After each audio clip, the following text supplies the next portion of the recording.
কোথাও আমার হারিয়ে যাবার নেই মানা। না, মানা নেই বলেই যে কোনো জায়গায় হারানোর পক্ষপাতী আমি নই। একেবারেই থিতু ভীতু বাঙালি।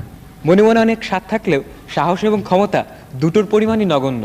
বলা যায় আপাদমস্তক ঘরকনে আমি। তবে হ্যাঁ, হলপ করে বলতে পারি, যদি একবার ঢাকার বাড়িধারা গুলশান কিংবা বনানীতে হারাবার সুযোগ পেতাম তাহলে না করতাম না। জীবনে বোধ বুদ্ধি জাগ্রত হওয়ার পর থেকেই এই জায়গাটিতে হারাবার আমার খুব শখ। রবীন্দ্রনাথ যদি প্রকৃতিপ্রেমী না হয়ে হতেন আমার মতো নিরেট বৈষয়িক আর জন্ম নিতেন আমাদের যুগে, তাহলে মনে মনে না হারিয়ে তিনি নির্ঘাত হারাতেন গুলশান বনানীতে আর লিখতেন, দেখা হয়নি এই চক্ষু মেলিয়া, শিলাই দহ হতে শুধু বাড়িধারা আসিয়া, জুতোর উপর আছে এখানে হীরক বিন্দু বিন্দু। আমার কাঙ্ক্ষিত স্থানটির প্রতি আকর্ষণের প্রথম কারণ হলো ওটা মনে হয় এদেশের জ্ঞানরাজ্যের তীর্থস্থান। আর এদেশে তো বাংলা ভাষা না জানলেও চলে, কিন্তু হালের ইংরেজি বারোয়ারি সাহিত্য আর ইংরেজি ভাষাটা না জানা থাকলে জ্ঞানগর্ভ বৈঠকে আলাপে দৃষ্টি কারার জো নেই।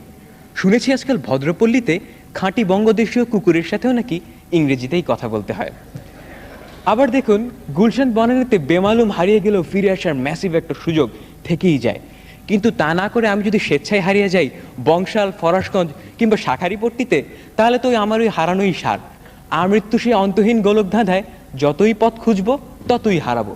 খায়েশ করে এত অল্প বয়সে অমন নিষ্ঠুর মৃত্যুকে কেই বা মাথা পেতে নিতে চায় বলুন? আসলে ঢাকা শহরের সুন্দর যা কিছুই আমি দেখি তাই পেয়ে যাই গুলশান বাড়িধারা আর বনানীতে। এর প্রসঙ্গে একটা গল্প বলা যায়। এক তরুণ ডাক্তার নির্জন পার্কে তার প্রেমিকার সাথে মিষ্টি মধুর আলাপ করছিল। তরুণীর হাত ছিল সে ডাক্তারের হাতে, আর তরুণীর হাত দুটো ছিল নিখুঁত সুন্দর, শৈল্পিক। এই কথারই তরুণ ডাক্তার বলছে এভাবে, বাহ, তোমার হাতে পালস তো খুব টাইমলি বিট দিচ্ছে। এখন আমার অবস্থা হয়েছে ঠিক সেই তরুণ ডাক্তারের মতো। সৌন্দর্যের স্বর্গ বলতে আমার যেটুকু কল্পনা, তাই ওই বাড়িধারা গুলশান অর্থাৎ বাংলাদেশের স্বর্গকে ঘিরেই। এতক্ষণ তো আমি আমার হারাবার পরিকল্পনার কথা বললাম, এবার তাহলে একটা শঙ্কার কথাও বলা যায়।